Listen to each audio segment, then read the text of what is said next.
Olá pessoal, aqui é o professor Arthur. Estamos aqui para nossa série de vídeos de sistemas não lineares de equações diferenciais. São uma classe de sistemas que tem muitas aplicações em engenharia, matemática, biologia e física. E para entender os sistemas não lineares, nós primeiro precisamos entender os sistemas lineares. Então os dois primeiros vídeos vão ser sobre sistemas lineares. E para entender bem um sistema linear, nós vamos entender primeiro o comportamento de uma única EDO linear homogênea, ok? Que isso aqui vai ser reproduzido depois de algumas maneiras mais complexas nos sistemas lineares, no plano. Então aqui a gente está considerando uma equação diferencial linear de primeira ordem homogênea. X' de t é ax de t, ou dx dt é ax. Então é uma equação na reta, tá? O x de t é um número real aqui, ok? Então, a é um parâmetro da equação, é um número real, e o x de t é a incógnita, é a função que a gente procura. A gente está procurando uma função real cuja derivada é a vezes ela mesma, ok? Então estamos procurando uma função. Essa é a DO mais simples de todas que você pode encontrar por aí. E é fácil obter a solução geral, não é? Qual é a função cuja derivada, a função cuja derivada é ela mesma vezes uma constante. Você pode usar o método de separação de variáveis ou pode simplesmente lembrar que essa função é uma exponencial. E essa exponencial aqui está multiplicada por uma constante c, porque se você pegar essa função x de t ali, a derivada dela é ela mesma vezes a derivada do de dentro aqui no expoente, que é a derivada de at, que é a. Então, ela mesma vezes a dá ax de t. Então, essa função x de t aqui satisfaz a EDO x' igual a ax. É a coisa mais simples que tem, né? Ok? Essa constante c é determinada pela condição inicial, porque fazendo t igual a zero, se a gente fizer t igual a zero aqui, a gente tem x de zero igual a c, porque elevado a zero é 1. Então, se a gente denota o x de zero por um x0, a solução dessa equação diferencial aqui é x de t, é x0 e a t. Ok? Essa é a solução. E esse x0 aí você escolhe, certo? Você escolhe a condição inicial que para cada x0 você vai ter uma curva diferente aqui. Tudo bem? Então veja bem, essa aqui é uma equação diferencial linear na reta de primeira ordem homogênea. A solução é essa exponencial. A gente tem que entender bem esse comportamento porque os outros lá na frente vão ser exponenciais também. Então, solução é exponencial. O que acontece com a solução quando o tempo passa? Né? Ou seja, eu quero ver os comportamentos qualitativos assintóticos dessa solução. O que acontece quando o t tende a infinito? Bom, se o a é positivo, a gente tem que o e elevado a t cresce ilimitadamente. Isso vai para infinito. Então a solução vai para infinito quando t vai para infinito, né? Se você fizer aqui um gráfico do e elevado a t, com a positivo, o gráfico é assim, aqui está o t, aqui está o x de t. Acontece isso, tudo bem? Essa curva aqui, qual que é esse ponto aqui? Esse ponto é 1. Então essa curva é para o x0 igual a 1, você tem essa curva, tudo bem? Se você escolher o x0 igual a 3, por exemplo, você vai ter um 3 aqui, a curva vai ser também uma exponencial aqui, ok? Se você escolher x0 igual a meio, aqui, x0 igual a meio, a curva vai crescer também, porque meio e a t, meio de e elevado a t para qualquer a positivo vai para infinito, ok? Se você pegar x0 igual a menos meio, ela vai fazer isso. Ok? x0 igual a 1, ela faz isso. x0 igual a menos 3, ela faz isso. Ela vai para menos infinito, tá? Então, essa solução aqui, limite de x de t é mais infinito se x0 é positivo, e o limite de x de t é menos infinito se o x0 é negativo, quando o t tende a infinito. O importante aqui que é o quê? Um expoente positivo faz isso aqui divergir. Expoente positivo faz a exponencial ficar muito grande, infinita, ok? Então, esse é o primeiro caso. O outro caso é a igual a zero. A igual a zero. Para o caso a igual a zero, o e elevado a t é e elevado a zero, que é 1 para todo t. Então, a sua solução é constante, ela é o x0 para todo t. Então, esse caso a igual a zero é um caso bem particular.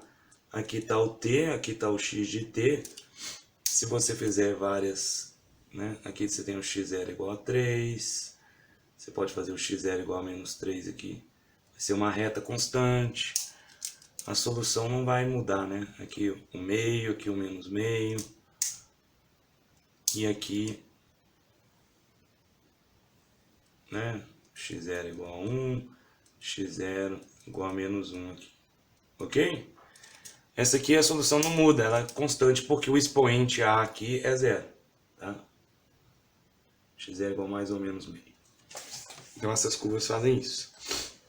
Porque esse caso, na verdade, ele separa os dois casos. A igual a maior que zero vai para infinito.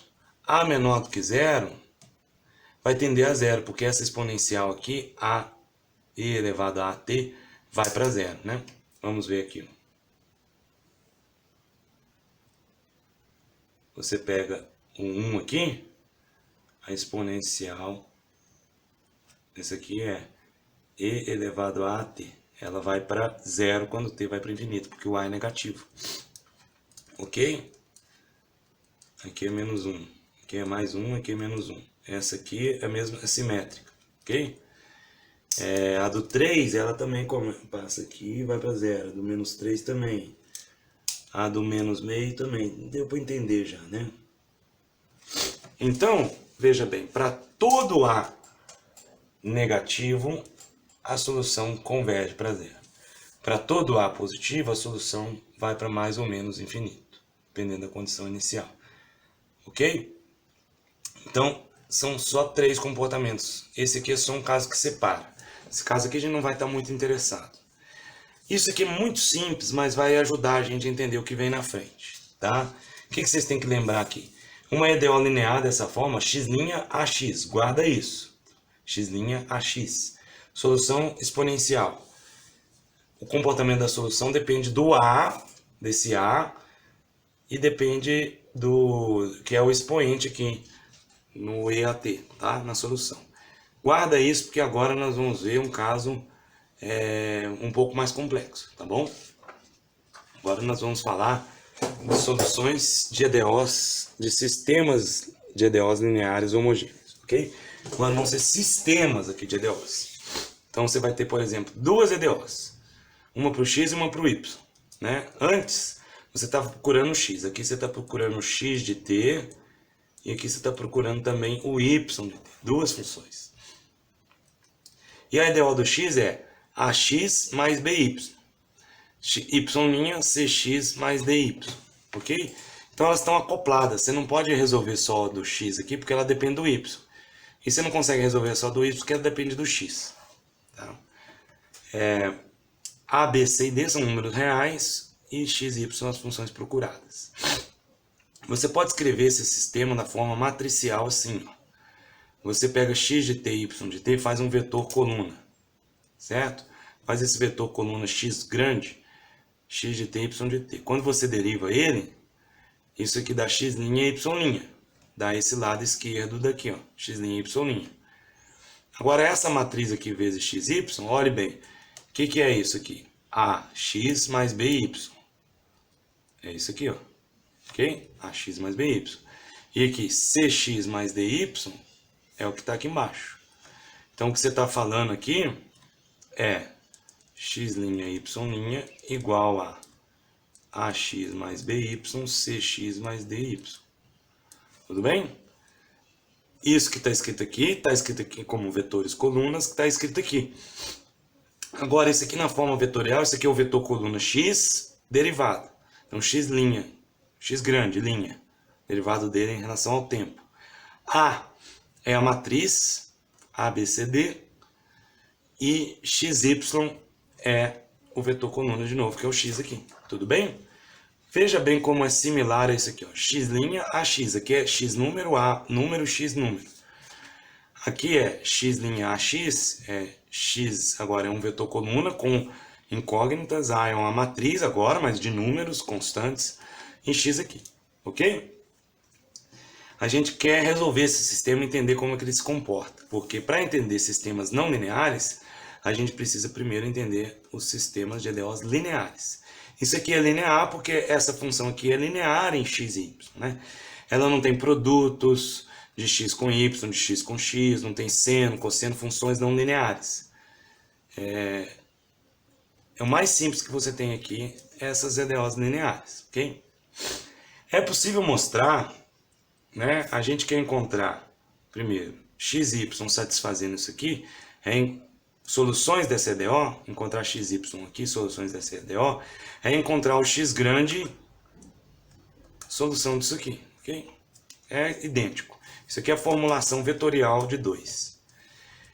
É possível mostrar que na maioria dos casos, grande maioria, a solução x desse sistema, aqui, ela é dada por isso aqui, ó. X é um vetor, tudo bem? Esse x é o x de t, y de t. Ele é dado por C1, e elevado a lambda 1t, V1, C2, e elevado a lambda 2t, V2.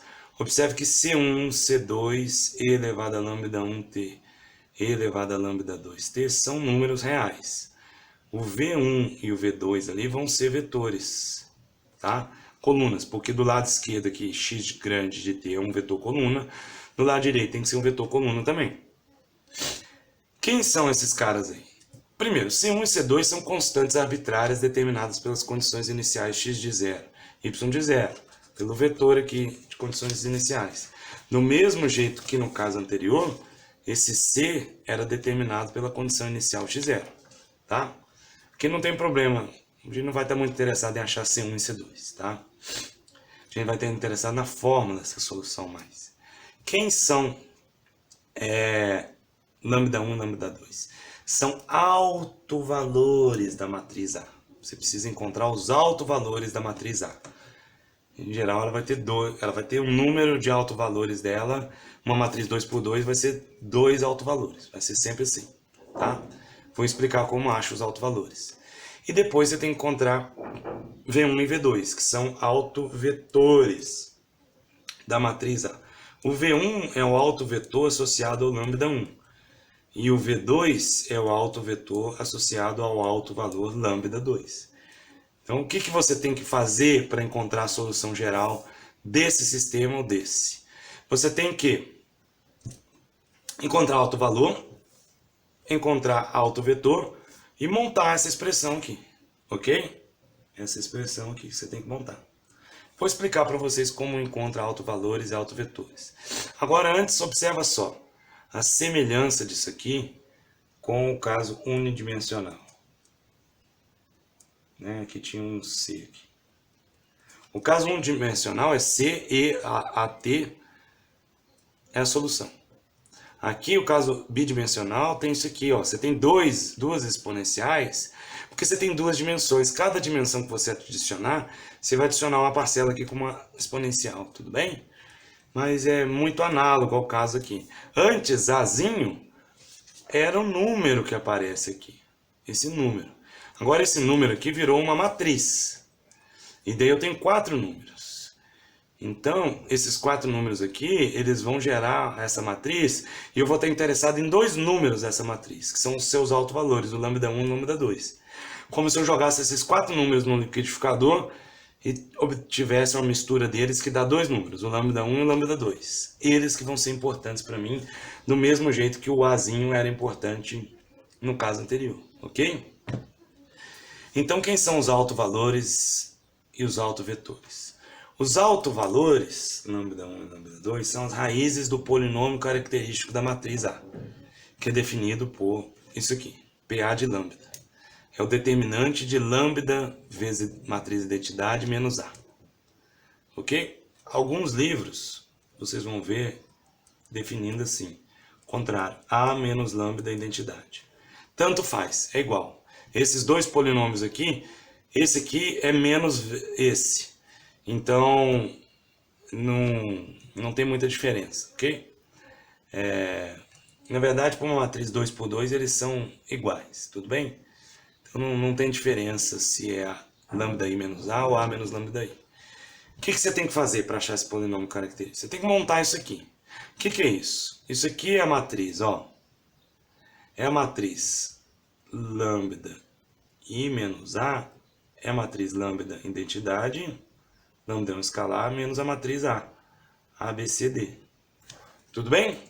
Para você montar isso aqui, fica lambda menos A, B menos B, lambda, daí aqui fica menos C e aqui lambda menos D, tudo bem? Aqui tem um menos aqui, ó, pessoal. Digitei errado isso aqui, hein? Foi mal aí. Então, aqui é, tudo bem? Lambda na diagonal, menos A, menos B, menos C, menos D. Vem daqui, ok? Quando você faz essa conta dessas duas matrizes. Quando você calcula o determinante aqui, esse aqui está certo. Você tem que calcular o determinante dessa matriz aqui. O determinante é esse vezes esse, menos esse vezes esse. Fica lambda menos A vezes lambda menos D, menos B vezes C. Esse menos com esse menos aqui vai cortar, vai ficar menos BC. Ok? Isso aqui, então, dá lambda menos A, lambda menos D, menos BC, que dá lambda vezes lambda, lambda ao quadrado, menos A lambda, tá aqui, ó, menos A lambda, menos D lambda, menos D lambda, tá aqui, e menos com menos mais AD. E o AD eu juntei com o BC aqui, tudo bem? Então esse é um polinômio de segundo grau, que você já pode decorar essa forma se você quiser. O polinômio característico é esse aqui, ó, lambda ao quadrado menos A mais D. Quem é A mais D? Né? A matriz A está aqui, ó. Essa aqui é a matriz A. A mais D, você está somando a diagonal principal da A. Vezes lambda, polinômio de segundo grau, mais AD menos BC, que é esse vezes esse, menos esse vezes esse. Esse é o determinante.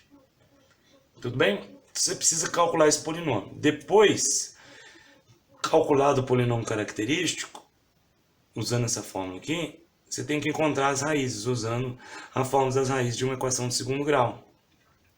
Então, quem que são os lambda 1 e lambda 2? Que são as raízes desse polinômio aqui.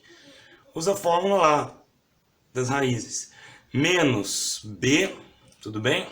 Só que você tem aqui lambda ao quadrado mais B lambda mais C, onde o B é menos A mais Dzinho, e o C é Azinho Dzinho menos Bzinho Czinho. Então, você tem menos B menos A mais D. Tudo bem? Só que com menos fica mais aqui, pessoal. Foi mal aí. Errei de novo aqui, ok? Aqui fica mais. Mais ou menos raiz de delta. Quem que é a raiz de delta? Bzão ao quadrado, A mais D ao quadrado. Menos 4A, que é 1, vezes Czão. Isso aqui. Então essa aqui já é a fórmula dos autovalores. Lembra que eu falei que é um liquidificador que junta A e D? É isso aqui, ó. A, B, C e D, você pega os números da matriz, A, B, C e D, que vai ter números, você calcula isso aqui. São os autovalores, ok? Encontrados os autovalores, né? Anote ainda, né? Que isso aqui, ó. Isso aqui, ó, que tá aqui. Vamos ver. Isso que tá aqui, olha esse polinômio aqui. Lambda ao quadrado menos A mais D lambda, mais AD menos BC. A mais D é a soma dos elementos da diagonal de A mais D. Isso é chamado de traço da matriz, soma dos elementos da diagonal. E esse aqui, AD menos BC, é o determinante da matriz. Então você pode escrever o polinômio característico assim, isso é fácil de lembrar. Lambda quadrado menos traço da matriz, vezes lambda, mais determinante de lambda. Monta esse polinômio, acha as raízes dele, achou os autovalores. Isso aí dá informações importantes sobre os autovalores, sem que os tenhamos calculado, apenas conhecendo o traço e o determinante. Isso aqui vai ser muito importante, tá bom? Olha só. Pensa num polinômio lá do segundo grau, polinômio quadrado dessa forma. X ao quadrado menos sx mais p. Você lembra que S é a soma das raízes? Isso aqui é um fato que a gente aprende lá no ensino médio. E P é o produto das raízes. Tudo bem? Olha só. Então, isso aqui, esse S é a soma e esse P é o produto. Agora, esse S está aqui e esse P está aqui, ó. Então, o P, ao mesmo tempo, é o determinante de A e é o lambda 1 vezes lambda 2, o produto das raízes. Então, o produto das raízes, ou dos autovalores da matriz A, é igual ao determinante. E a soma dos autovalores da matriz A é igual ao traço da matriz S, que isso aqui é o S. Tudo bem? Essas informações são muito úteis se a gente não precisa encontrar os autovalores propriamente ditos, mas apenas saber se eles são positivos ou negativos. Tá? Então, achamos os autovalores. Calcular esse polinômio, calcular as raízes dele. Após encontrados os autovalores, determinamos os autovetores. Eles são soluções desses sistemas aqui. A menos lambda i V1, A menos lambda e V2. São esses vetores aqui que você vai encontrar. Então você tem que montar essas matrizes aqui, fazer V1, V2, igualar a zero, encontrar V1, 1, V1, 2, que são os componentes do V1, e aqui a mesma coisa são componentes do V2, tá? Eu vou fazer um exemplo para vocês. Em geral, cada um desses sistemas tem infinitas soluções, todas elas com uma única direção. Você pode escolher qualquer uma dessas soluções, ok? Vamos fazer um exemplo. Encontre a solução geral desse sistema aqui.